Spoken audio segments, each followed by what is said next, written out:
Hello hi നമസ്കാരം.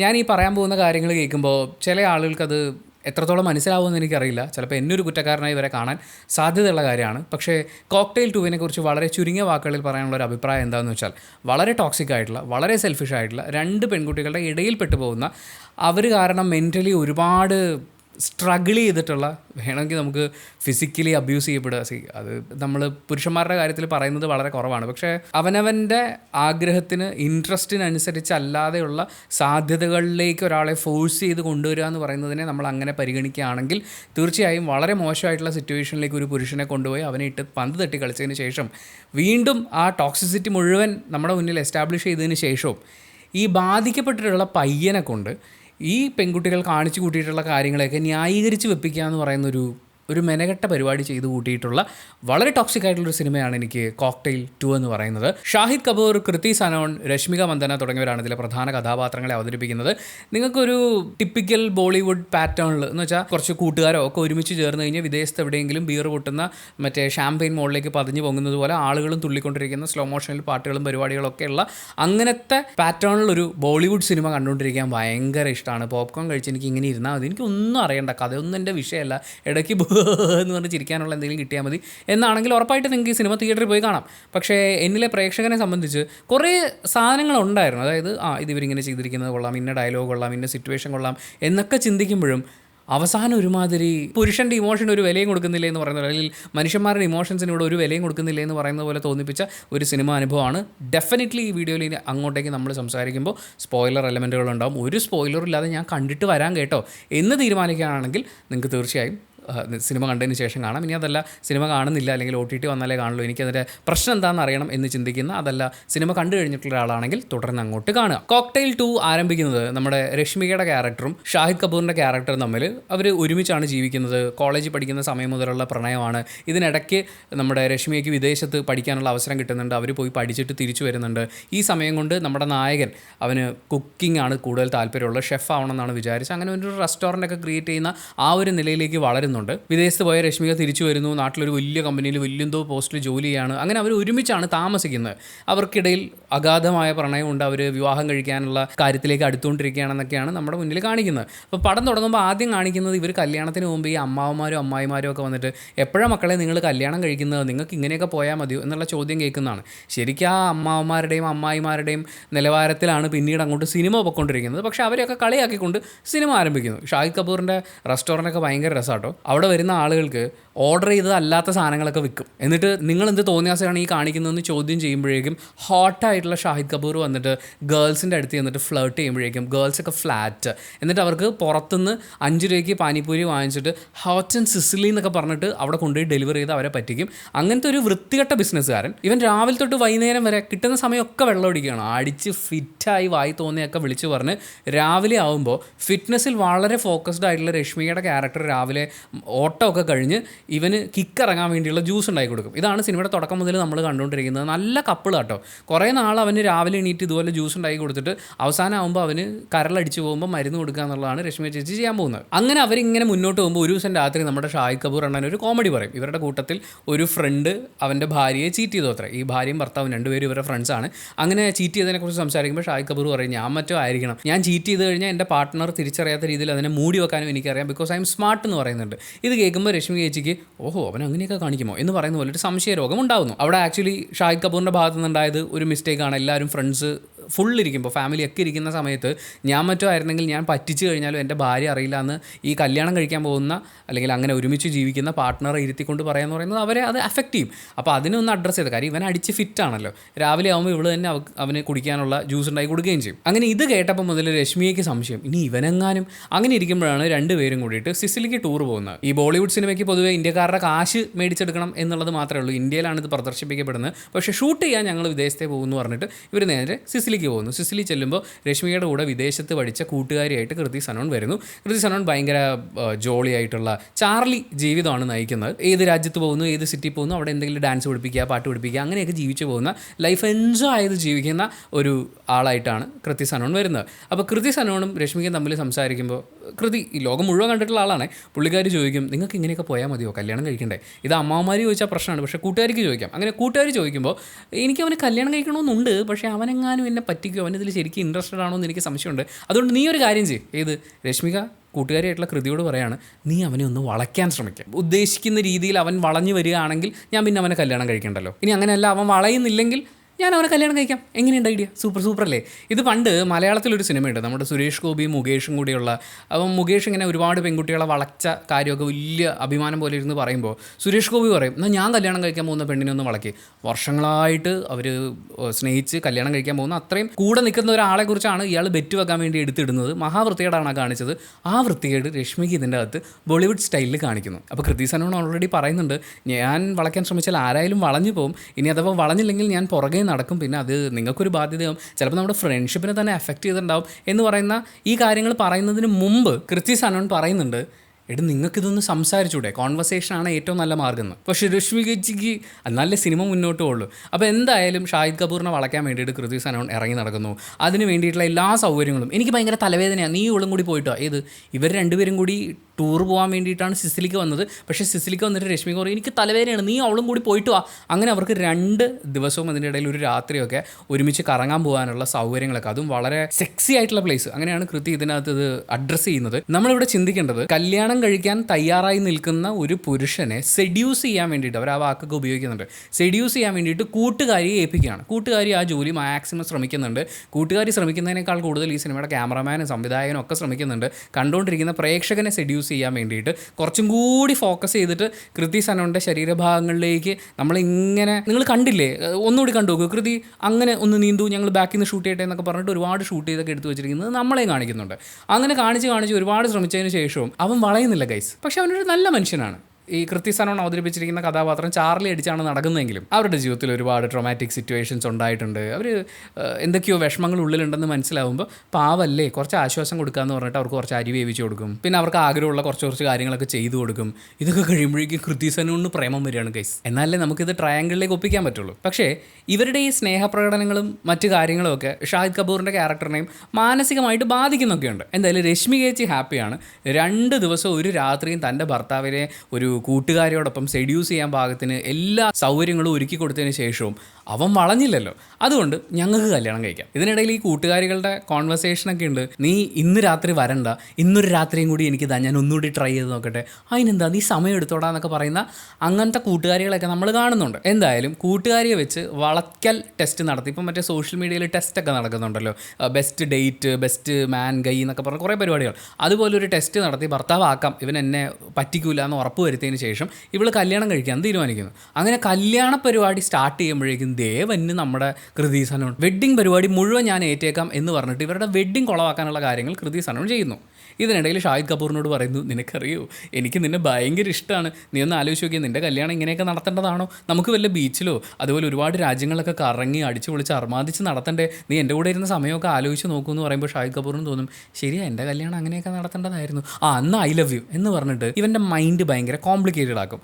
അതേസമയം ഈ കൂട്ടുകാരികൾ തമ്മിൽ അവർ ഓൾറെഡി ഈ പരിപാടിയൊക്കെ പ്ലാൻ ചെയ്തതാണല്ലോ. അപ്പം രശ്മിക്ക് ഒരു സമയം കഴിയുമ്പോൾ ഇൻസെക്യൂരിറ്റി തോന്നുകയും അവർ കൃതി സനോണിനെ ചോദ്യം ചെയ്യുകയൊക്കെ ചെയ്യുന്ന സമയത്ത്, മര്യാദ അല്ലെങ്കിൽ അവനെ വളക്കാൻ നീ എന്നോട് പറഞ്ഞത് ഞാൻ അവനോട് പറഞ്ഞു കൊടുക്കും എന്നൊക്കെ പറഞ്ഞ് ഭീഷണിപ്പെടുത്തി ഈ കല്യാണം എങ്ങനെ നടക്കുമെന്ന് നോക്കാമെന്ന് പറഞ്ഞ് ബെറ്റും വെച്ച് ഇവർ ഓരോ കോമഡി ഷോ കാണിച്ചുകൊണ്ടിരിക്കുകയാണ്. ഈ സമയം മുഴുവൻ ഷാഹിദ് കപൂറിൻ്റെ ക്യാരക്ടർ മെൻ്റലി ഡൗൺ ആയി എന്ത് ചെയ്യണമെന്നറിയാതെ കൺഫ്യൂഷൻ അടിച്ച് തലയ്ക്ക് വരുത്ത് നിലാവ് തഴിച്ചു വിട്ട കോഴിയെ പോലെ നടക്കുകയാണ്. പക്ഷേ നടിമാർ രണ്ടുപേരും അവരാടുന്നു പാടുന്നു ഡാൻസ് ഇടുന്നു മൈലാഞ്ചി ഇടുന്നു വൻ പരിപാടി. ലാസ്റ്റ് ഒരു മൊമെൻറ്റിൽ രശ്മിക്ക് മനസ്സിലാവുന്നു ഷാഹിദ് കപൂറിന് അങ്ങോട്ടൊരു ചായവുണ്ടെന്ന്.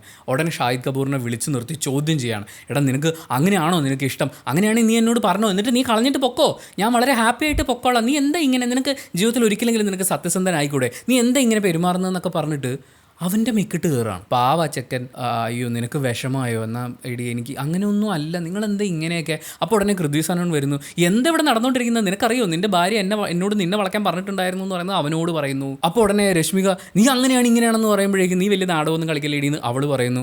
അങ്ങനെ ഈ പരിപാടി ഒരു വൻ ഫൈറ്റിലേക്ക് പോവുകയാണ്. എന്തായാലും താൻ കല്യാണം കഴിക്കാൻ തീരുമാനിച്ചിരിക്കുന്ന ഈ പെൺകുട്ടി, അതായത് ഏതാണ്ട് 10-15 വർഷത്തോളം പ്രേമിച്ചിട്ട് കല്യാണം കഴിക്കാൻ വരെ ആലോചിച്ചിരിക്കുന്ന ഈ പെൺകുട്ടി ഞാൻ വേറെ പെണ്ണിൻ്റെ കൂടെ പോകുമെന്ന് അറിയാൻ വേണ്ടിയിട്ട് കൂട്ടുകാരിയെ വെച്ച് സെഡ്യൂസിങ് ടെസ്റ്റ് നടത്തി എന്ന് മനസ്സിലാക്കുമ്പോൾ സങ്കടം വന്നിട്ട് അവിടുന്ന് കാർ എടുത്ത് പോവുകയാണ്. ആ സമയത്ത് ഇങ്ങേരുടെ അച്ഛൻ ഓടി വന്ന് കാറിൽ കയറിയിട്ട് പറയുന്നുണ്ട്, ഞാൻ നിന്നോട് ഒന്നും ചോദിക്കില്ല, ഒന്നും പറയില്ല, പക്ഷേ നിന്നെ എനിക്ക് ഒറ്റയ്ക്ക് വിടാൻ പറ്റില്ല എന്ന് കാറിലിരുന്ന് പറയുന്നുണ്ട്.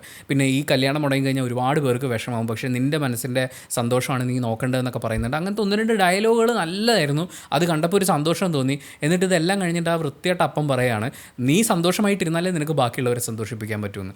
അങ്ങനെ ബാക്കിയുള്ളവരെ സന്തോഷിപ്പിക്കാൻ നോക്കിയിട്ടാണ് ആ ചെക്കൻ ആ കോലത്തിലായത്. പിന്നീട് നമ്മൾ കാണുന്നത് ഈ 2 കൂട്ടുകാരികൾ കൂടി ഇരുന്ന് ചർച്ച ചെയ്യുകയാണ്. ആരുടെ ഭാഗത്താണ് തെറ്റ് പറ്റിയത്. ഓ അങ്ങനെയായിരുന്നോടാ. ഇതിനിടയ്ക്ക് രശ്മിയുടെ ക്യാരക്ടറിൻ്റെ ബ്യൂട്ടി പുറത്തേക്ക് വരുന്നത് എവിടെന്നാന്ന് വെച്ച് കഴിഞ്ഞാൽ, ഇവർക്ക് അങ്ങോട്ടും ഇങ്ങോട്ടും ഒരു ചായ ഉണ്ടെങ്കിൽ അവർ തമ്മിൽ ഒന്നിക്കട്ടെ, ആ ഒന്നിപ്പിക്കുന്ന ക്രെഡിറ്റ് എനിക്ക് വേണം എന്ന് പറഞ്ഞിട്ട് വലിയ നല്ല പിള്ള കളിക്കാൻ വേണ്ടിയിട്ട് ശ്രമിക്കും. അതുപോലെ കൃതി സനോൻ്റെ അടുത്ത് പറയുന്നൊരു ഡയലോഗുണ്ട്, അവൻ എന്നോട് പ്രേമമില്ല എന്ന് പറഞ്ഞാൽ എനിക്ക് കുഴപ്പമില്ല, നിന്നോടാണ് പ്രേമം എന്ന് പറഞ്ഞാലും എനിക്ക് കുഴപ്പമില്ല, പക്ഷേ അവൻ എന്നോടൊരു റെസ്പെക്റ്റ് ഉണ്ടായിരുന്നു, അതില്ലാണ്ടാക്കി കഴിഞ്ഞാൽ ഞാൻ സഹിക്കില്ല എന്ന്. ഏത് തനിക്കിഷ്ടമുള്ള പയ്യനെ കൂട്ടുകാരിയെ വെച്ച് വളയ്ക്കാൻ ഏൽപ്പിച്ചിട്ട് ആ കാര്യം അവനറിഞ്ഞാൽ അവൻ എന്നോടുള്ള ബഹുമാനം പോകുന്നു. അതായത് അവൻ്റെ മുമ്പിൽ അവൾ ഉണ്ടാക്കി വെച്ചിരിക്കുന്ന ഇമേജ് ഉണ്ട്, അത് തകരുക എന്നുള്ളത് മാത്രമാണ് അവളുടെ പ്രശ്നം. അല്ലാതെ അവർക്കിടയിലുള്ള സ്നേഹമോ ആ സ്നേഹത്തിൻ്റെ ഭാഗമായിട്ട് അവർ ജീവിച്ചു തീർത്തതോ ഒന്നും. ഇവിടെ എന്താണെന്നറിയോ, രശ്മിയുടെ ക്യാരക്ടർ വിദേശത്ത് പഠിക്കാൻ പോകുന്നത് എനിക്ക് തോന്നുന്നു എന്തോ MBA പഠിക്കാൻ പോയതാണ്. ഒരു ബിസിനസ് തുടങ്ങുന്ന സമയത്ത് എങ്ങനെ ഇൻവെസ്റ്റ് ചെയ്യണമെന്ന് പ്ലാൻ ചെയ്യുന്ന പോലെ വിവാഹം കഴിക്കുന്നതിന് മുമ്പ് ഇവനെ മറ്റേ അഗ്നിപരീക്ഷ നടത്തി ശുദ്ധി കലശം നടത്തി ഇങ്ങോട്ട് എടുക്കണം എന്ന് വിചാരിച്ചിട്ടാണ്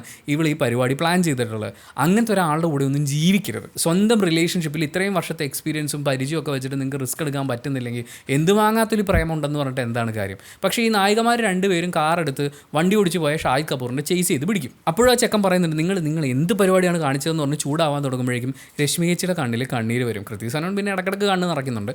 അങ്ങനെ ഈ പെണ്ണുങ്ങളുടെ കണ്ണ് നിറയുന്നത് കാണുമ്പോൾ ആ പാവപ്പെട്ടവൻ വീണ്ടും കയ്യിൽ നിന്ന് പോയിട്ട് അങ്ങനെയല്ല എന്ന് പറഞ്ഞിട്ട് ഈ 2 പെൺകുട്ടികളും കാണിച്ചു കൂട്ടിയ ഇത്രയും ടോക്സിക് ആയിട്ടുള്ള, ഇത്രയും പൊസസീവ് ആയിട്ടുള്ള, സെൽഫ് ഒബ്സസ്ഡ് ആയിട്ടുള്ള ഈ കാര്യങ്ങളെ മുഴുവൻ ഈ പാവം പിടിച്ചവൻ നിന്ന് ന്യായീകരിക്കുകയാണ്. എടോ നീ അങ്ങനെയൊക്കെ ചെയ്തതിൽ കുഴപ്പമില്ലടോ, അതൊക്കെ കറക്റ്റാണ്, നീ ചെയ്തതിൽ അതിങ്ങനെയാണല്ലോ, പിന്നെ നീ ചെയ്തതിലും കുഴപ്പമൊന്നുമില്ല, നീയും നല്ല കുട്ടിയാണല്ലോ എന്ന് പറഞ്ഞ് ഇവളുമാർ 2 പേരും, എനിക്ക് ഇങ്ങനത്തെ വാക്കൊക്കെ ഉപയോഗിക്കേണ്ടതിനകത്ത് സങ്കടമുണ്ട്, പക്ഷേ ഇങ്ങനത്തെ ക്യാരക്ടേഴ്സിനെയാണ് അവരതിൽ പോർട്രേ ചെയ്ത് വെച്ചിരിക്കുന്നത്. എന്നിട്ട് നായകനെ വെച്ചിട്ട് ഈ 2 പെണ്ണുങ്ങളെയും ന്യായീകരിപ്പിക്കുക എന്നുള്ളതാണ് സിനിമ ക്ലൈമാക്സിൽ ചെയ്യുന്നത്. എന്നിട്ട് അവൻ രശ്മിയെ കല്യാണം കഴിക്കാൻ തീരുമാനിക്കുന്നു, മറ്റുള്ള കൂട്ടുകാരിയായിട്ട് വെക്കാൻ തീരുമാനിക്കുന്നു. എന്നിട്ട് അടുത്ത ജന്മം ഇവനെ ആർക്ക് കിട്ടുമെന്നും പറഞ്ഞാണ് ഈ 2 പെണ്ണുങ്ങളും കൂടി വഴക്കിടുന്നത്. ആ ചെക്കൻ എങ്ങനെയെങ്കിലും എവിടെയെങ്കിലും പോയി ജീവിച്ചോട്ടെ, നിങ്ങളിങ്ങനെ ഒരുത്തൻ്റെ ജീവിതം കുട്ടിച്ചോറാക്കല്ലേ എന്നാണ് നമുക്ക് നമ്മുടെ നായികമാരോട് പറയാൻ തോന്നുക. ഇത്രയും മെനകെട്ട ഒരു സിനിമ, ഇതിലെന്തെങ്കിലും കോംപ്ലിക്കേഷൻ ഞാൻ ഈ പറഞ്ഞതിൽ ഇങ്ങനെയൊന്നും നിങ്ങൾ സംസാരിക്കരുത്, ഇങ്ങനെയൊക്കെ ടെസ്റ്റ് ചെയ്യുന്നതിൽ എന്താ കുഴപ്പം തോന്നുകയാണെങ്കിൽ ഇത്ര ആലോചിച്ചാൽ മതി. ഷാഹിദ് കപൂറിൻ്റെ സ്ഥാനത്ത് രശ്മിക മന്ദാനയെ വെക്കുക. ഈ രശ്മികയും കൃതി സനോണും ചെയ്തിട്ടുള്ള ക്യാരക്ടേഴ്സ് ഷാഹിദ് കപൂറും രൺവീർ സിംഗും ആണെന്ന് വിചാരിക്കുക. കൂട്ടുകാരൻ്റെ അവനൊരു ചെറിയ സംശയം തോന്നി തുടങ്ങിയിട്ടുള്ളത്, അതായത് ഈ പ്രേമം സത്യസന്ധമാണോ, ഇവർക്ക് വേറെ റിലേഷൻഷിപ്പിലേക്ക് പോകാൻ ചാൻസ് ഉണ്ടോ എന്നൊക്കെ അറിയാൻ വേണ്ടി കൂട്ടുകാരനോട് സംസാരിക്കുമ്പോൾ നീ അവളെ ഒന്ന് വളയ്ക്കാൻ നോക്കുമെന്ന് പറയുന്നു. അങ്ങനെ കൂട്ടുകാരൻ അവസരം ഒരുക്കി കൊടുത്ത് മറ്റേ കൂട്ടുകാരൻ കെട്ടാൻ പോകുന്ന അല്ലെങ്കിൽ കല്യാണം കഴിക്കാൻ തീരുമാനിച്ചിരിക്കുന്ന ആ പെൺകുട്ടിയും കൊണ്ട് ടൂർ പോകുന്നു. അവർ മദ്യപിച്ചതിന് ശേഷം ട്രൈ ചെയ്ത് നോക്കുന്നു. എന്താണെന്ന് അറിയാം, ഇതിൽ ഷാഹിദ് കപൂറിൻ്റെ ക്യാരക്ടർ അടിച്ച് ഫിറ്റായി പോകും. ഒന്നാമത് അവൻ ഒരു കള്ളുകുടിയൻ. അങ്ങനെ ഒരുത്തനെ അടിച്ച് ഫിറ്റാക്കിച്ചതിന് ശേഷം ഒന്ന് കിസ് ചെയ്യാനും റൂമിലേക്ക് കയറാനുള്ള സിറ്റുവേഷൻ ഉണ്ടാക്കുകയാണ്. ഇതേ സിറ്റുവേഷൻ ഒരു സ്ത്രീ കഥാപാത്രത്തെയാണ് ചെയ്തിരുന്നെങ്കിൽ ഇൻടോക്സിക്കേറ്റ് ചെയ്ത് അഡ്വാൻറ്റേജ് എടുക്കാൻ നോക്കി എന്ന് പറഞ്ഞ് കൂടെയുള്ള പുരുഷ കഥാപാത്രത്തിനെ നമ്മൾ ഏത് റേഞ്ചിൽ വിമർശിക്കും? ആ സംവിധായകനെ, നിർമ്മാതാവിനെ, അഭിനേതാക്കളെ നമ്മൾ എങ്ങനെ വിമർശിക്കും? സെയിം പരിപാടിയല്ലേ ഇവിടെ ഒരു പുരുഷനോട് ചെയ്ത്. അവൻ്റെ മാനസികാരോഗ്യത്തിനും അവൻ്റെ ശാരീരിക ആരോഗ്യത്തിനും ആത്മാഭിമാനത്തിനൊന്നും ഇവിടെ വിലയില്ലേ? ആണുങ്ങളെ വെച്ച് നിങ്ങൾക്ക് എന്തും കാണിക്കാവുന്നതാണോ എന്ന് പറയുന്ന പോലെ ഒരു വൃത്തികെട്ട സിനിമ. അതിൽ അഭിനയിച്ചിട്ട് ഒരു ഉളുപ്പുമില്ലാതെ അവസാനം ആകുമ്പോഴേക്ക് സെലിബ്രേറ്റ് ചെയ്ത് ഡാൻസ് കളിക്കൽ ഇതിൽ അഭിനേതാക്കൾക്ക് പറ്റുന്നുണ്ടല്ലോ എന്ന് ആലോചിക്കുമ്പോഴാണ്. പിന്നെ തിയേറ്ററിൽ ഇരുന്ന് ഈ സിനിമ കണ്ടുകൊണ്ടിരുന്ന ബഹുഭൂരിപക്ഷ ആളുകൾക്കും ഹിന്ദിയാണ് അവർ പരസ്പരം സംസാരിച്ചുകൊണ്ടിരുന്നത്. ഈ സിനിമ അവരെ ആയിരിക്കും ടാർഗറ്റ് ചെയ്തിട്ടുണ്ടാവും. അവർക്ക് എന്തായാലും ഈ പരിപാടി ഒന്നും മനസ്സിലായിട്ടില്ല. നല്ല കോമഡിയോ എന്നൊക്കെ പറഞ്ഞിട്ട് അവരിരുന്ന് ചിരിക്കുന്നുണ്ടായിരുന്നു. പക്ഷെ ഞാനിതിങ്ങനെ കാണുമ്പോൾ ഇതിൽ രശ്മിയെ തുടക്കത്തിലൊക്കെ നമ്മൾ കാണിക്കുമ്പോൾ കുറച്ച് സെൻസിബിൾ ആയിട്ടുള്ള പ്രശ്നങ്ങളൊക്കെ വരുമ്പോഴും ഒരുമിച്ച് നിൽക്കാൻ വേണ്ടിയിട്ട് അത്രയൊക്കെ ശ്രമിക്കുന്ന അങ്ങനത്തെ ഒരു ക്യാരക്ടറായിട്ടാണ് കാണിച്ചിട്ടുള്ളത്. പക്ഷേ പിന്നെ അത് ചെന്ന് നിൽക്കുന്നത് ഈ സിനിമ കണ്ടു കഴിയുമ്പോൾ ആകെ എനിക്ക് എടുക്കാൻ തോന്നുന്നത് ഭയങ്കര സ്നേഹവും ഭയങ്കര ക്ലോസ്നെസ്സും ഒക്കെ കാണിക്കുന്ന റിലേഷൻഷിപ്പിലും ഈ വിശ്വാസം എന്ന് പറയുന്ന കാര്യം നിങ്ങൾക്കില്ലെങ്കിൽ, ഒരു റിസ്ക് എടുക്കാൻ തക്ക വാല്യൂ മറ്റേ ആളിൽ തോന്നുന്നില്ല എന്നാണെങ്കിൽ മാന്യമായി മര്യാദയ്ക്ക് ഒരു നോ പറയുക, അല്ലെങ്കിൽ കമ്മ്യൂണിക്കേറ്റ് ചെയ്യുക, ഒരു വെർബൽ കമ്മ്യൂണിക്കേഷൻ. എടോ എനിക്കിത് ശരിയാവുമെന്ന് തോന്നുന്നില്ല, എനിക്ക് നിന്നിൽ ചില സംശയങ്ങളുണ്ട്, ചോദിക്കുന്നേ.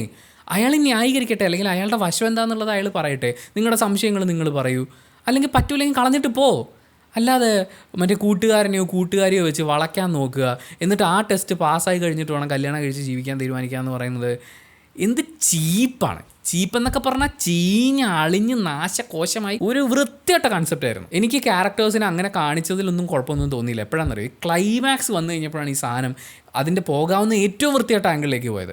അത്രയും നേരം ഈ ക്യാരക്ടേഴ്സൊക്കെ റോങ് ആണെന്ന് മനസ്സിലായി. സിനിമയും അതൊരു പരിധി വരെ അഡ്രസ്സ് ചെയ്യുന്നുണ്ട്. ഈ സ്ത്രീകൾക്ക് അവരുടെ പ്രണയത്തിനേക്കാൾ കൂടുതൽ പ്രധാനപ്പെട്ട പല വിഷയങ്ങളും ഉണ്ട് എന്നുള്ളത് ഈ കൃതിയുടെ ക്യാരക്ടറിന് ഒരു എക്സൈറ്റ്മെൻ്റ് ആണ്. അവരൊരിക്കലും ലൈഫിൽ ഒരു പേഴ്സണിലും സെറ്റിലായിട്ടില്ലാത്ത അങ്ങനെ ഒരു ബ്രേക്കപ്പിൻ്റെ സിറ്റുവേഷൻ ആണോ അല്ലെങ്കിൽ ഒരു കോംപ്ലിക്കേഷനോ ഒക്കെ, അതായത് ഒരു നല്ല കോൺവെർസേഷൻ സ്പേസ് വന്നാൽ പോലും ഓടി രക്ഷപ്പെടുന്ന ക്യാരക്ടറായിട്ടാണ് അവരെ കൊണ്ട് തന്നെ പറയിച്ചിട്ടുള്ളത്. അങ്ങനത്തെ ഒരു ക്യാരക്ടർ ഇപ്പുറത്തെ സൈഡിൽ റിലേഷൻഷിപ്പിൽ ട്രസ്റ്റ് കൊടുക്കാൻ പറ്റാത്തൊരു സിറ്റുവേഷനിൽ നിൽക്കുന്ന ഒരാൾ, അങ്ങനത്തെ ഈ രണ്ടാൾക്കാരെ മുന്നിൽ വെച്ചിട്ട് ഇതിലൊന്ന് ചൂസ് ചെയ്തേ പറ്റൂ എന്ന് പറയുന്ന രീതിയിൽ ഒരു നൈസ് ഹ്യൂമൻ ബീയിങ് എന്ന് വേണമെങ്കിൽ അവനെ പറയാം. പക്ഷേ അവനും കള്ളനാണ്, ഫുള്ള് കള്ളുകൂടി, ബിസിനസ്സിൽ തട്ടിപ്പ്, നാട്ടുകാരെ പറ്റിച്ച് ജീവിക്കുന്നു. ഇത് പറഞ്ഞു വരുമ്പോൾ എല്ലാവരും സാമൂഹ്യദ്രോഹികൾ തന്നെ. പക്ഷേ ഇത്രയും ടോക്സിക് ആയിട്ടുള്ള രണ്ടാൾക്കാരെ വെച്ചിട്ട് ഇതിലൊന്നേ ഇവന് ചൂസ് ചെയ്യാൻ പറ്റുള്ളൂ എന്ന് പറയുന്ന, അവൻ ആ വണ്ടി ഓടിച്ചു പോയി ഒറ്റയ്ക്ക് കുറേ കാലം ജീവിച്ച് സന്തോഷമായിട്ട് ചിലപ്പം വളരെ നല്ലൊരു റിലേഷൻഷിപ്പിൽ അവൻ ഇൻവോൾവ് ആയേനെ. വീണ്ടും വന്ന് രശ്മിക അവതരിപ്പിക്കുന്ന കഥാപാത്രത്തിലൊക്കെ കൊണ്ടുവന്ന് കെട്ടിയത്. എൻ്റെ ബോളിവുഡേ, നിങ്ങൾക്ക് ശരിക്കും ബോളിവുഡിന് എന്താണ് സംഭവിച്ചുകൊണ്ടിരിക്കുന്നതെന്ന് വെച്ചാൽ, പുതിയത് എന്തെങ്കിലും ചെയ്യാമെന്ന് പറഞ്ഞാൽ ഭയങ്കര ബുദ്ധിമുട്ടാണ്, ചെയ്യുന്നൊന്നും ഹിറ്റാവുന്നുമില്ല. അപ്പോൾ നമുക്ക് പഴയ സാധനം പൊക്കിക്കൊണ്ട് വരാം, കുറച്ച് അമ്മാമാരെയൊക്കെ വിമർശിച്ചാൽ മതി, എന്നിട്ട് നമുക്ക് നമ്മുടെ 70s സിനിമകളുടെ അതേ നിലവാരത്തിലൊരു സിനിമ ചെയ്യാമെന്ന് പറഞ്ഞിട്ട്, അങ്ങനെ പറയാൻ പറ്റില്ല. കാരണം 70s കുറേ നല്ല സിനിമകൾ ഇറങ്ങിയിട്ടുണ്ട്.